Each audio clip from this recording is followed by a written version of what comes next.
آخر سے تیسری لائن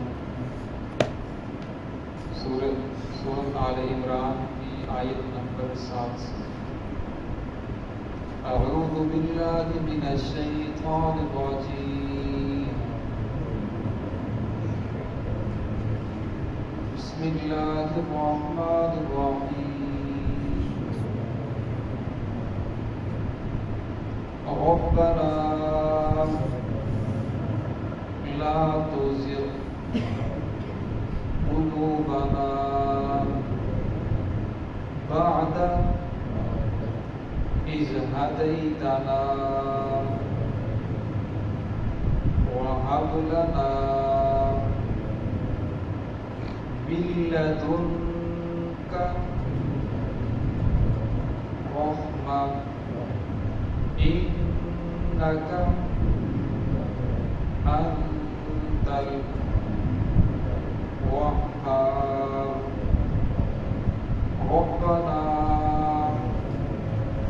إنك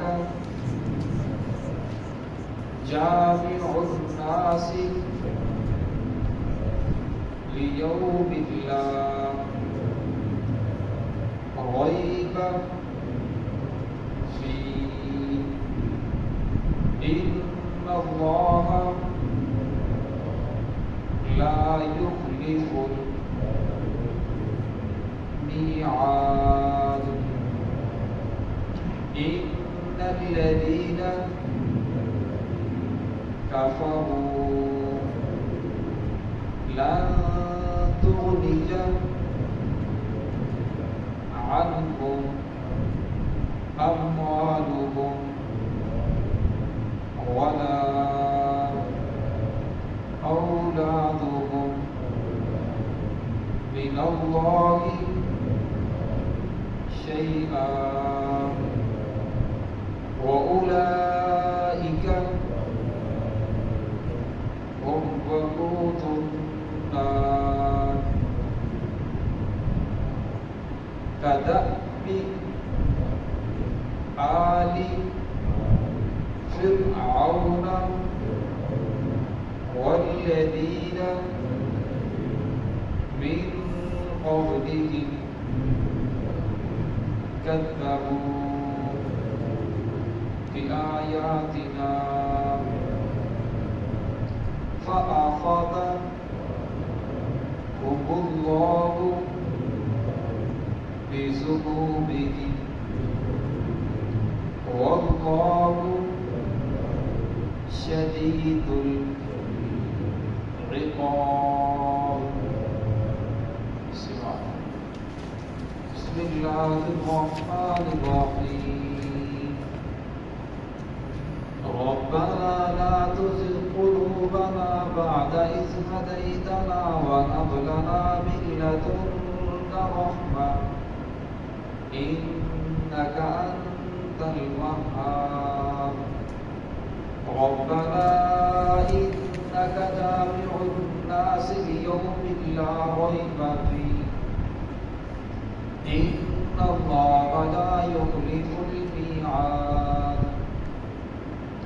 إن الذين كفروا لن تغني عنهم أموالهم ولا أولادهم من الله شيئا،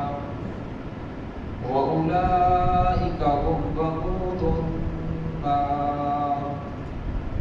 كدأب آل فرعون والذين من قبلهم كذبوا بآياتنا فأخذهم الله بذنوبهم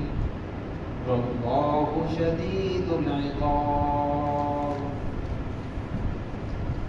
ربنا لا تزغ قلوبنا، اے ہمارے پروردگار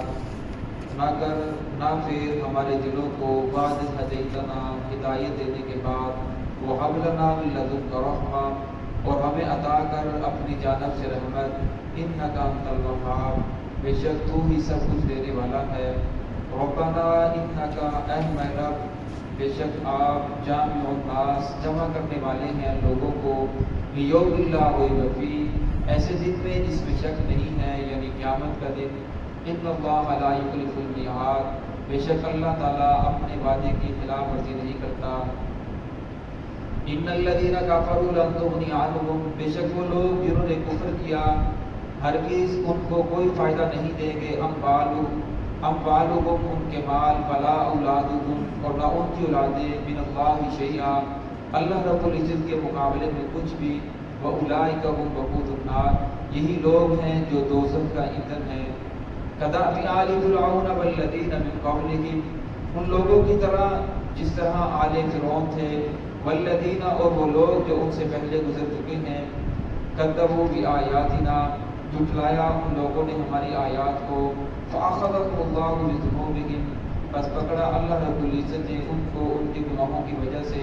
واللہ شدید العقاب اللہ رب العزت سخت پکڑنے والے ہیں، سخت سزا دینے والے ہیں۔ گزشتہ آیت کے اندر ان لوگوں کا تذکرہ تھا